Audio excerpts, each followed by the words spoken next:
a straight arm pull down with the band. Now you can do this with a cable at the gym, or you can do it with the band. Now, if you're using a band or a cable, get it all the way up to the highest anchor point that you can. And then I want you to have cables, like if you're using a cable machine, have 2 handles or have the rope. And then obviously with the band, you're gonna use both ends of the band. Wrap it up around that top anchor point if you're using the band, so that you've got a good amount of tension on the band and you're not having to like walk a mile away from the band to be able to use that tension. Now, what you're gonna do, you do want it to be, I don't want this to be heavy tension. I want it to be like light to moderate, but what you're gonna do is you're gonna get away from the band until there's just like a little bit of light tension here.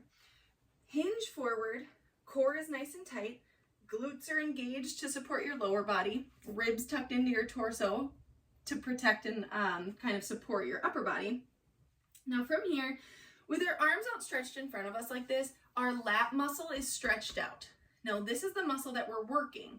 So what we want to do is we want to allow that stretch when our arms come up, but I do want your shoulders to be pulled back throughout the entirety of the movement. So what you're going to do, like I said, hinge back, arms are up. Before we actually start moving, we use our lats to pull our shoulders down and away from the ears, and then we drive our hands backwards towards our hips. And again, we're using our lats for this entire pulling motion as we go through. So from a little bit of a closer view, we're here, our lats stretch. Our shoulders are pulled down and away from our ears, so our lats are already engaged. We squeeze and pull those lats as we come back and back up. Pull and squeeze, and then release and bring that back up. Have control throughout the whole motion.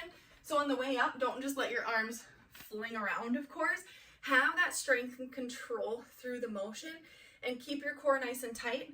One thing I do want you to try to avoid is like standing up as you go through that motion. Try to stay hinged forward the whole time.